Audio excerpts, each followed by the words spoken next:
اللهم بارك لنا في رجب وشعبان وبلغنا رمضان। আমরা যদি এটা বাংলা অর্থ না বুঝি, কিন্তু আমরা যদি দোয়া করতে থাকি যে আল্লাহর নবী যে উদ্দেশ্য করেছে আমি সেই উদ্দেশ্য করি, ইনশাআল্লাহ আল্লাহ তাআলা আমার আপনার মনের মাকসাদ আল্লাহ তাআলা কবুল করে নেবেন। সুবহানাল্লাহ।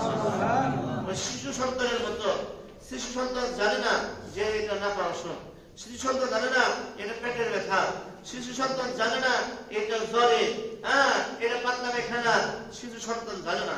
কিন্তু যদি মা বাবা সন্তানকে কি করে ওষুধ খাওয়ায় দেয়, উপকার হয় কিনা? হয় কিনা? কেন হয়? যে একটা বাচ্চা বুঝুক আর না বুঝুক, আমি আর আপনি ওষুধ নাম জানি আর না জানি, ওইটা প্রতিকে বুঝি আর না বুঝি, আমরা যদি সেবন করি জ্বর ভালো হয়ে যায়, আমরা যদি সেবন করি ব্যথা ভালো হয়ে যায়, আমরা যদি কি করি এরকম ভাবে সেবন করি আমাদের উদ্দেশ্য হাসিল হয়ে যায়। কথা ঠিক কিনা? যতটুকু ভাবে আমার আপনার নিয়ত যদি এটা হয়, আল্লাহ নবী যেটা করেছে, যে উদ্দেশ্য করেছে, আল্লাহ নবীর ভালোবাসা নিয়ে মহব্বত নিয়ে আমি এটা করি, আল্লাহ তাআলা আমার মাকসাদ যেরকম রোগ দূর হয়ে যাবে, আমার মাকসাদ পূরণ হয়ে যাবে, গুনাহ দূর হয়ে যাবে।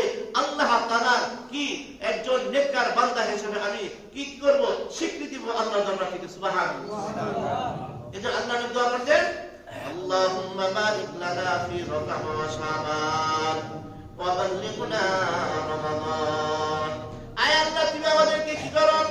এই রজব মাসে, শাবান মাসের মধ্যে বরকত দান করো, আমাদের আমলের ভিতরে বরকত দান করো, আমাদের সুস্থতার ভিতরে বরকত দান করো, আমাদের হায়াতের ভিতরে বরকত দান করো।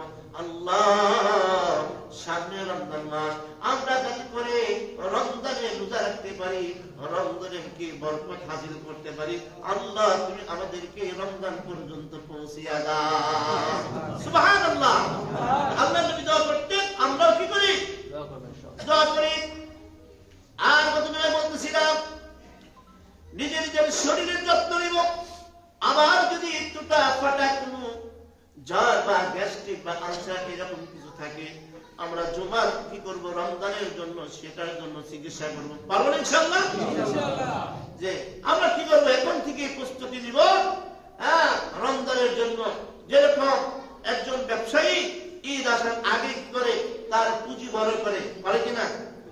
ঈদ আসার আগে তার পুঁজি বড় করে, এরকম ভাবে পুঁজি বাড়ায়, দোকানের মাল বাড়ায়, এবং কোন বেড়া বা ছেলের বাড়ি বলে, বিয়ে বাড়ি বলে, মেয়ের বাড়ি বলে, আত্মীয় স্বজনের বাড়ি বলে, নাতির সাথে কথা বলার সময় পায় না। কথা ঠিক কিনা? আগেই সব বন্ধ করে দেয়।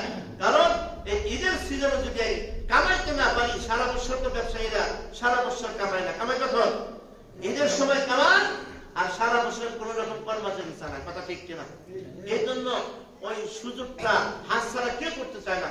যারা কি জ্ঞানী ব্যবসায়ী, যারা বুদ্ধিমান ব্যবসায়ী, যারা পুরাতন ব্যবসায়ী, যারা বুঝবান ব্যবসায়ী, তারা এই কাজ করে কি করে? ঈদের আগেই সেরে নেয়, যাতে করে এই ঈদের এই কেনাকাটার মধ্যে তার কোথাও যাইতে না হয়, তাদের গ্যাসের সমস্যা না হয়, তার দোকানে মালের সমস্যা না হয়, আগে থাকতেই সেটা সলভ করে নেয়। তো আল্লাহর নবী, আল্লাহ তাআলা বলেন, আল্লাহর নবী বলেন, তোমরা রমজান মাস আসার আগেই তোমরা কি করো? পুঁজি ঠিক করো। তুমি রমজান মাস আসার আগে তোমার বডি ঠিক করো, তোমার রমজান মাস আসার আগে তোমার নিয়ত ঠিক করো, তোমার রমজান মাস আসার আগে তুমি কি করো? তোমার নিজেকে তৈরি করে নাও। কারণ রমজান মাস সবের মাস, রমজান মাস ব্যবসায়ের মাস, রমজান মাস কি বান্দা আল্লাহর নৈকট্য হাসিলের মাস, কি রমজান মাস বান্দা জাহান্নাম থেকে মুক্তি পেয়ে জান্নাতে যাওয়ার মাস। সুবহানাল্লাহ। আল্লাহুম্মা বারিক লানা ফি রজব ওয়া শাবান ওয়া বাল্লিগনা রমাদান। শুধু তাই নয়, আল্লাহর নবী জনাব মুহাম্মদুর রাসূলুল্লাহ সাল্লাল্লাহু আলাইহি ওয়াসাল্লামকে এই মাসে আল্লাহ তাআলা বাড়িতে নিয়া বান্দার জন্য 5 ওয়াক্ত নামাজ দিয়েছে। সুবহানাল্লাহ। যাতে করে আল্লাহর বান্দা রমজান মাস আসার আগে নিজেকে তৈরি করে নিতে পারে, রমজান হাসিল বরকত অর্জন করতে পারে, রমজানের ভিতরে বেশি থেকে বেশি আল্লাহর ইবাদত করতে পারে। তা আল্লাহর নবী এই মাসে কোথায় দিয়েছে? মেরাজে দিয়েছে, মানে আল্লাহর বাড়িতে দিয়েছে। আল্লাহর নবী জনাব মুহাম্মদ রাসূলুল্লাহ সাল্লাল্লাহু আলাইহি ওয়াসাল্লাম দাদন বছর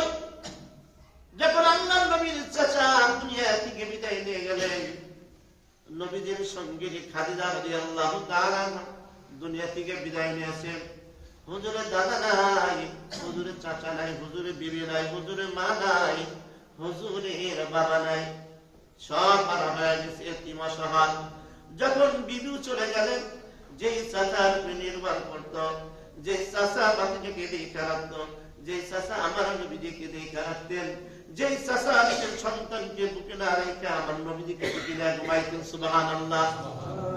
যত ধরনের কি করতেন, শত্রুদের পক্ষ থেকে যত হুমকি আসতো, ধমকি আসতো, সব কিছু এই চাচা ট্যাগল দিতেন, বাকি জায়গায় কিছুই বলতে দিতেন না।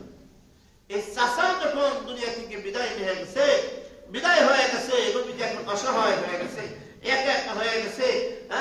ভিতরে বাসার ভিতরে ঢুকে এখানে অসহায় কান্না করে, নবীজি বাহিরে যায় তাও কান্না করে। দিনের দাওয়াত দেওয়ার ব্যাপারে বাধা কি এসে গেছে, এখন আর আগের মতো দিনের দাওয়াত দিতে পারে না। নবীজির চাচা নাই, কে নাই? নবীজির চাচা নাই, নবীজির বিবি নাই যে সান্ত্বনা দিবে, নবীজির চাচা নাই যিনি সাহস যোগাবে। আর অসহায়তা আছে। তো আল্লাহ তাআলা নবী জনাব মুহাম্মদ রাসূলুল্লাহ সাল্লাল্লাহু আলাইহি ওয়াসাল্লাম দোয়া করতেছে, আল্লাহ তুমি আমাকে একটা বন্ধুর ব্যবস্থা করো, আমি তো অসহায় হয়ে গেছি, আমি কার সাথে কথা বলবো? আল্লাহ তাআলা কি করলেন? হযরত জিবরাইল আলাইহিস সালামকে পাঠালেন, সুবহানাল্লাহ। কারণ নবীজি সাল্লাল্লাহু আলাইহি কিছুই বুঝতেন না, কথা ঠিক কিনা? নবীজি সাল্লাল্লাহু কিছুই বুঝতেন না, সারা কায়নাতে আল্লাহ সৃষ্টি করছে নবীকে উসিলা করে, সুবহানাল্লাহ। তো আল্লাহ তাআলা কি করলেন? জিবরাইল আলাইহিস সালামকে পাঠিয়ে দিলেন, জিবরাইল যাও, আমার বন্ধু একা একা হয়ে গেছে, সঙ্গীহীন হয়ে গেছে, আমার বন্ধু অসহায় হয়ে গেছে, আমার বন্ধু ভিতরে যায় কান্না করে, বাহিরে আসে কান্না করে, যাও আমার বন্ধুকে আমার বাড়িতে নিয়ে আসো, আমার বন্ধুকে আমরা সামনে বসাবো, আমার বন্ধুর সাথে গল্প করব, আমার বন্ধুকে আনন্দ দিব, দুঃখ দূর করে দিব, সুবহানাল্লাহ। জিবরাইল আলাইহিস সালাম জমিনে চলে আসে, আল্লাহ নবী জনাব মুহাম্মদ রাসূলুল্লাহ সাল্লাল্লাহু আলাইহি ওয়াসাল্লাম যখন দেখলেন ঘরে বাইরে আমার আর সঙ্গীরাই ইসলামের দাওয়াত দিতে পারতেছে না, তো নবীজি সাল্লাল্লাহু আলাইহি ওয়াসাল্লাম কি করলেন? তায়েফে চলে গেলেন। হুজুরের দুধনা হালিমা সাদিয়া রাদিয়াল্লাহু তাআলা আনহার বাড়িতে চলে গেলেন। আল্লাহ তায়েফের নেতৃত্ব দিতেন এক কাফেরের 3 ছেলে, এদের নেতৃত্বে পুরো তায়েফ চলত। তো নবীজি কি করলেন? সর্বপ্রথম ওই 3 নেতার কাছে গেলেন যাদের নেতৃত্বে পুরো তায়েফ চলত। ওই 3 নেতার কাছে গেলেন, 3 ভাইয়ের কাছে গেলেন, যা বললেন, দেখো আল্লাহ তাআলা আমাকে নবী করে প্রেরণ করেছে, তোমরা কি করো? এই লা শারীকা লাহ, আল্লাহর কোনো শরীক নাই, তোমরা যে দেব দেবী মূর্তি এইগুলো যে পূজা করো, এগুলো কোনো ক্ষমতা নাই, এগুলো রব হতে পারে না, এগুলো প্রভু হতে পারে না, এগুলো শান্তি দিতে পারে না, এগুলো কষ্ট দিতে পারে না, এগুলো কিচ্ছু করতে পারে না, কথা ঠিক, কিচ্ছু করতে পারে না। দেখেন না এই যে কত মূর্তি বাংলাদেশ থেকে গেছে, মূর্তির উপরে পাইকে বসে রয়েছে, পায়খানা করছে, কোনদিন কি সরাইতে পারছে? বৈশিষ্ট্য এই কথাটা বলতে পারছে? আর সাধারণ মানুষ যারা মূর্তি বানায়, প্রভু বানাইছে মূর্তিরে, এই যে মূর্তির কাছে যে সেজদা দেয়, মূর্তিকে খাবার দেয়, কোনদিন দেখছে মূর্তি খাইছে? কথা কয় না, দেখছেন কোনদিন? কোনদিন দেখেন নাই। ওই মূর্তির কি গায়ে পায়খানা করে দিছে, দেখছেন পায়খানা পরিষ্কার করতে পারছে? যারা বানাই তারা যাই পরিষ্কার করে, কথা ঠিক কিনা? তো আল্লাহ নবী জনাব মুহাম্মদ রাসূলুল্লাহ সাল্লাল্লাহু আলাইহি ওয়াসাল্লাম তাদেরকে বললেন, দেখো এই মূর্তি তোমাদেরকে সুখ দিতে পারে না, দুঃখ দিতে পারে না, এই মূর্তির কোনো ক্ষমতা নাই। আল্লাহ তাআলা আমাকে নবী করে প্রেরণ করেছে, অতএব তোমরা মেনে নাও, লা ইলাহা ইল্লাল্লাহ মুহাম্মাদুর রাসূলুল্লাহ সাল্লাল্লাহু আলাইহি ওয়াসাল্লাম। এই 3 ভাই এক একজন এক এক রকম কথা বললেন যে আর কাউকে পাইল না নবী বানানোর জন্য। এক ব্যক্তি বললেন আর কাউকে পাইল না নবী বানানোর জন্য।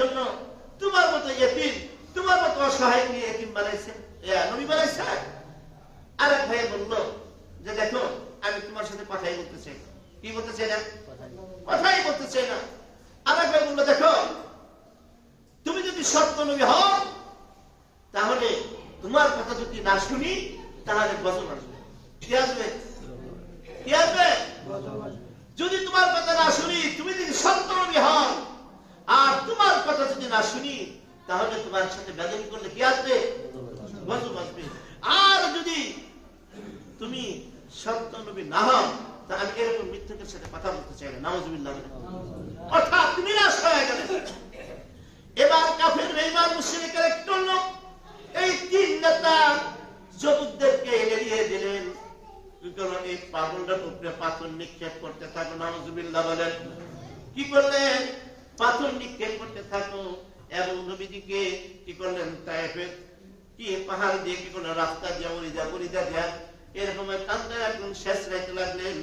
আমরা নবীজি পাথরের আঘাতে আঘাতে যেখানে পাথর লাগে নবীজির এই সুন্দর চেহারা থেকে রক্তর ফোয়ারা জারি হয়ে যায়। নবীজি রক্তাক্ত হয়ে কি করলেন? ক্লান্ত হয়ে গেলেন, জমিনের ভিতরে অজ্ঞান হয়ে পড়ে গেলেন।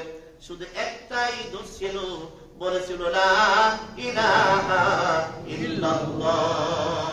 এইটাই শুধু তার দোষ ছিল। নবীজি জ্ঞান হারাই ফেললেন।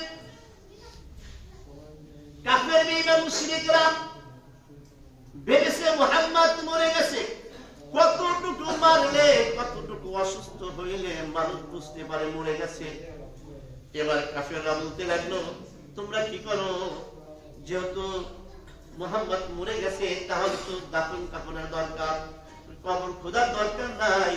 পাহাড়ের উপরে ওইটা বড় একটা পাথরকে ছেড়ে দাও। ওই পাথর মুহাম্মদের উপরে এসে পড়লে একাই দাফন হয়ে যাবে। বলে নাউজুবিল্লাহ। কালেমার কথা বললে, হকের কথা বললে, যারা হকের কথা শুনতে পারে না তাদের গায়ে তো আগুন ধরে যায়। কথা ঠিক কিনা? আর হকের কথা সবাই থাকতে পারে না। পারে নাকি? হকের কথা সবাই শুনতে পারে না, হকের উপর সবাই আসতে পারে না, নবীজির তরিকা মতো সবাই চলতে পারে না। অনেকেই নামের মুসলমান হয়ে সমাজে বসবাস করি, আবার নবীর তরিকার সামনে নিজেকে কি করতে পারে না, উপস্থাপন করতে পারে না। কথা ঠিক কিনা? শুধু নামের মুসলমান। কিসের মুসলমান? এই মিথ্যা দাবিদার মুসলমানিত্ব থেকে, এই মিথ্যা থেকে আমাদেরকে বের হয়ে আসতে হবে। আমাদের নবীকে, যাদের নবীকে মুহাম্মদুর রাসূলুল্লাহ সাল্লাল্লাহু আলাইহি ওয়াসাল্লাম, লা ইউমিনু আহাদুকুম হাত্তা আকুনা আহাব্বা ইলাইহি মিন ওয়ালিদিহি ওয়া ওয়ালাদিহি ওয়ান নাসি আজমাইন। তোমরা যদি, আমার নবী বলেন, তুমি যদি ইমানদার হতে চাও, আমার তরিকা মতো চলো, আমার সুন্নতের উপরে চলো, তাহলেই তুমি মুমিন হতে পারবা। আমার সুন্নতের বাইরে, আমার তরিকার বাইরে জীবন যাপন করে তুমি নামের মুসলমান দিয়ে তুমি আখিরাতে মুক্তি পাবে না। কথা ঠিক কিনা? দেখো কাফেররা পাহাড়ে উঠছে, ওইটা পাথর মানে ধাক্কাইতে ধাক্কাইতে 20-25 জন যুবক উঠছে। বুঝের কত বড় পাথর, ধাক্কাইতে ধাক্কাইতে কি করছে? হযরত যায়েদ রাদিয়াল্লাহু তাআলা দাঁড়িয়ে আছে, দেখতেছে পাথর ধাক্কাইতে ধাক্কাইতে পাথর এক পর্যায়ে কি ঘরে চড়ে আসবে। এমন সময় আকাশ থেকে আওয়াজ আসছে, ইয়া হাদাম, হে পাথর থেমে যাও। আল্লাহু আকবার বলে। আল্লাহু আকবার। থেমে যাও, খবরদার। কোন দিকে যাচ্ছ? আমার নবী তো শুধু মানুষের নবী না, আমার নবী শুধু কি পাহাড়ের নবী, আমার নবী পাথরের নবী, আমার নবী আছার কি 18,000 মাখলুকাতের নবী। আল্লাহু আকবার। পাথর আওয়াজ শোনার সাথে সাথে পাথর থমকে গেছে, পাথর দাঁড়িয়ে গেছে। আজও পাথর ওইভাবে ঝুলন্ত অবস্থায় আছে। লাগছে কি? আল্লাহ। এই জন্য লাগছে কি? আল্লাহ। কি মারে আল্লাহ বাঁচাইতে। কথা ঠিক কিনা? আল্লাহ যদি বাঁচায় তার ক্ষমতা আছে। আজও আল্লাহ তাআলা সাক্ষী রেখে দিয়েছে, যেই পাথরকে নবীর উপরে মারতে চেয়েছিল ওই পাথরগুলো আজও ওই পাথর ওই অবস্থায় ঝুলন্ত অবস্থায় আছে। অনেক হাদিসা কি হজ করতে যায়, পাথরও দেখতে যায়, যে আল্লাহ তাআলা আজও ওই অবস্থায় রেখে দিয়েছে। যাই হোক, নবীজি কি করলেন? এরকম ভাবে আল্লাহ তাআলা জিবরাইল আলাইহিস সালামকে পাঠাইছে। জিবরাইল বলতেছে, নবীজি গো, আমি তো এসে গেছি আল্লাহর পক্ষ থেকে। তায়েফের মানুষ আপনাকে এত মারছে, আপনাকে এত কিছু করেছে, আপনি শুধু কি করেন? হুকুম দেন এই তায়েফবাসীকে এক কি করবো, এক পাহাড়কে পাতা বানাবো, আরেক পাহাড়কে পুটা বানাবো, দুই পাহাড়ের মাঝখানে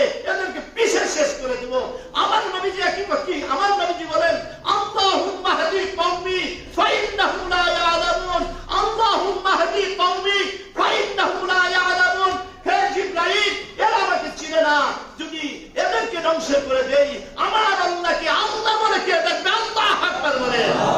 আমার নবীজি প্রতিশোধ নেয় নাই।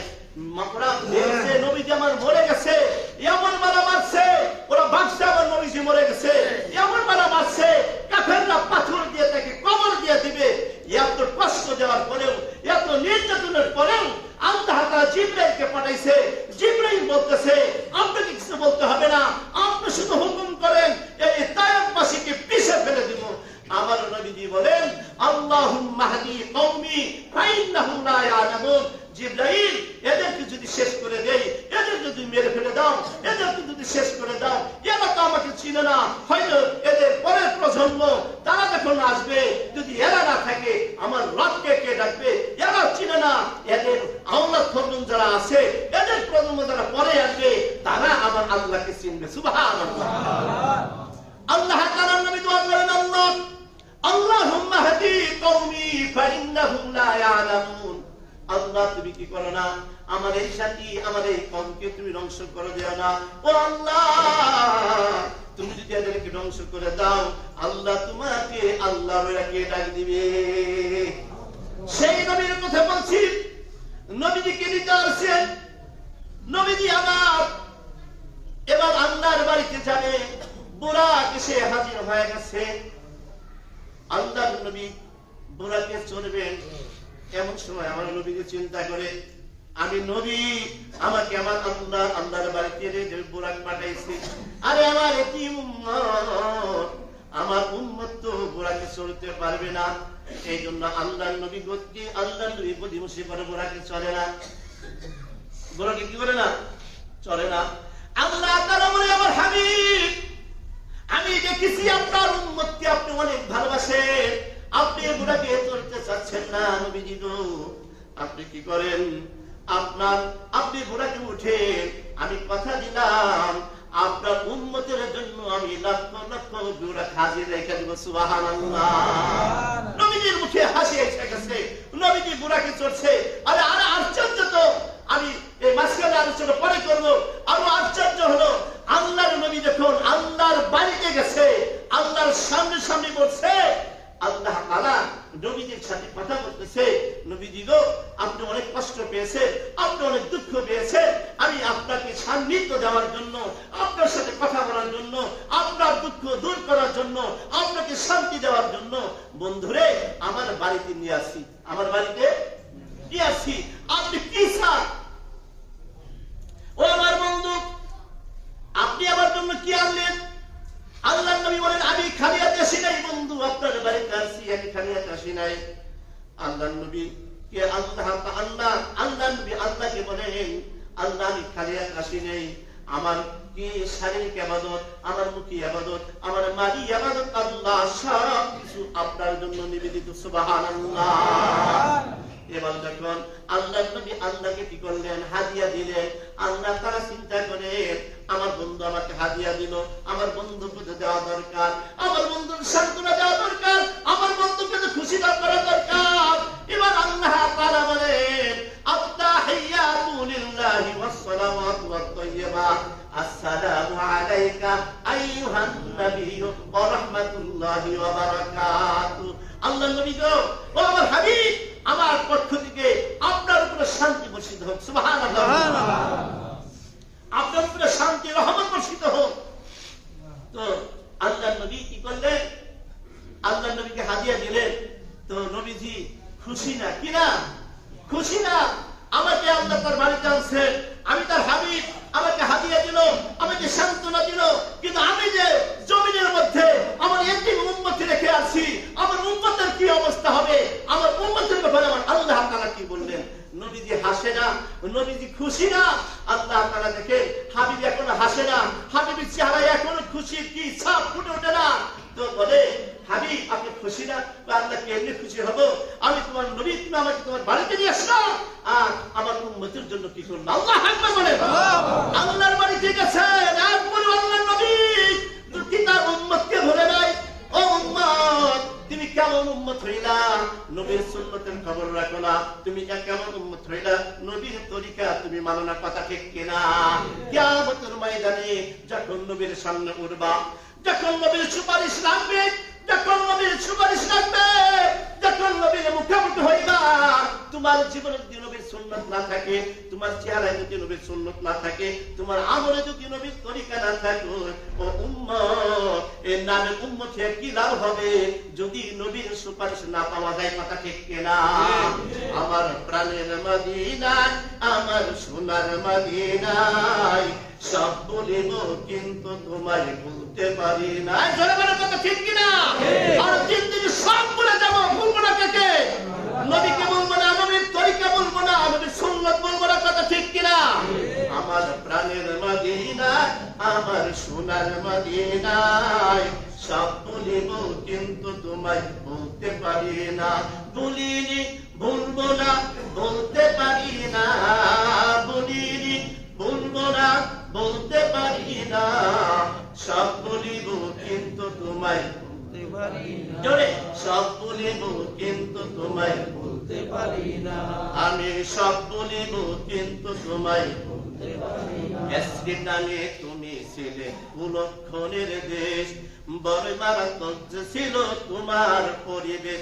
আরে নবীর ছোঁয়া পেয়ে তুমি সোনার মদিনায়, নবীর ছোঁয়া পেয়ে তুমি সোনার মদিনায় সব বলিব কিন্তু তোমায় বলতে পারি না। আমার প্রাণের মদিনায়, আমার সোনার মদিনায় সব বলিব কিন্তু তোমায় বলতে পারি না। সব বলিব কিন্তু নামাজ ছাড়তে পারবো না। জনগণের কথা ঠিক কিনা? আমি সব সারিব কিন্তু সুন্নত ছাড়তে পারি না। বলেন, আমি সব সারিব কিন্তু সুন্নত ছাড়তে পারি না। আমি সব সারিব কিন্তু হারাম ছাড়তে পারি না। জনগণের কথা ঠিক কিনা? আমি সব সারিব কিন্তু সুদ ছাড়তে পারবেন না। কি বলে? সুদ ছাড়তে পারবো না? ইনশাআল্লাহ। হ্যাঁ, সুদ ছাড়তে হবে, সুদ ধরতে পারবো না। জনগণের কথা ঠিক কিনা? আমি একজন মুসলমান, আমার জীবনে নবীর তরিকা থাকবে। আমি একজন মুসলমান, আমার জীবনে সুন্নাত থাকবে। জনগণের কথা ঠিক কিনা? আমি একজন মুসলমান যখন দাবিদারি করবো, দাবিদারি মুসলমান হলে হবে না। আমি একজন মুসলমান, আমার চেহারায় সুন্নাত থাকবে। আমি একজন মুসলমান, আমার ঘড়িতে সুন্নাত থাকবে। আমি একজন মুসলমান, আমার কাজ হবে আমার নবীর তরিকা মতো। কথা ঠিক কিনা? এই জন্য এক আল্লাহ কি করো? আল্লাহ আল্লাহ জিকির করো, এক আল্লাহর ইবাদত করো। এই কয় আল্লাহর ইবাদত করব? আমাদের আল্লাহ কয়জন? আওয়াজ দেবেন, আল্লাহ কয়জন? আমাদের নবী কয়জন? এক আল্লাহর ইবাদত করব, এক নবীর তরিকা মতো জীবন যাপন করব। কথা ঠিক কিনা? আল্লাহ আল্লাহ জিকির করো, এক আল্লাহর ইবাদত করো। 3 ফরজে গোসল করো, 4 ফরজে ওযু করো, 5 ওয়াক্ত নামাজ পড়ো। কয় ওয়াক্ত? এই জোরে বলেন, কয় ওয়াক্ত? 3 ফরজে গোসল করো, 4 ফরজে ওযু করো, 5 ওয়াক্ত নামাজ পড়ো। আল্লাহু আকবার। 5 ওয়াক্ত নামাজ পড়ো। শাহজাহান্নাম ভয়ঙ্কর, আর বেহেশত সোনার ঘর। সুবহানাল্লাহ কয় না? শাহজাহান্নাম ভয়ঙ্কর, আর বেহেশত সোনার ঘর। মুসলিম আমার নাম, কুরআন আমার জান। আল্লাহু আকবার। মুসলিম আমার নাম, কুরআন আমার জান। ইসলাম আমার ধর্ম, ইবাদত আমার কর্ম, আল্লাহ আমার রব, নবী আমার সব। জোরে জোরে বলেন, কথা ঠিক কিনা? মুসলমান, মুসলমান দাবি করবে তো নবীর তরিকা মতো চলতে হবে। মুসলমান দাবি করবে তো নবীর সুন্নাত গ্রহণ করতে হবে। মুসলমান দাবি করবে তো আমার আল্লাহর আইন মতো জীবন যাপন করা লাগবে। জোরে বলেন, কথা ঠিক কিনা? মসজিদে আল্লাহ আর বাইরে যা বলে না এটা চলবে না। কথা ঠিক কিনা? বলবেন এখন শেষ করে দিছি, হরে নাম তো না, হরে নাম বলে না, হরে কৃষ্ণ বলে না, হরে নামের হরে কৃষ্ণের যে কাজগুলো আছে একটা মুসলমান ছাড়ে না। আওয়াজ বলেন, কথা ঠিক কিনা? মুসলমানের সমাজে শান্তি কেমনে হবে? আশা করি আল্লাহ তাআলা আমাদেরকে, আমরা যদি ঠিক হয়ে যায়, নিয়ত ঠিক করি, মুসলমান দাবি না, মুসলমানের উপরে টিকে থাকতে চাই, চালাবে কে? নিয়তগুলো আমরা সহি করে নেই। রমজান মাস আসতেছে, আসার আগে ওই একটি গ্যাস্ট্রিক, আলসার, ক্যান্সার যা আছে সব দূর করে নিয়তটা ঠিক করেন। নবীর সুন্নাতের উপর আমল করার কি নিয়ত করেন। কি করাবে কে? চালাবে কে? সুস্থ করবে কে? নিয়ত করে ইন্নাল আমালু নিয়ত। আল্লাহ তাআলা আমাদেরকে মুসলমানিত্ব নিয়ে কবরে যাওয়ার তৌফিক দান করেন। মুসলমানিত্বের উপরে আমল করে আল্লাহর কাছে যাওয়ার তৌফিক দান করেন। আমিন।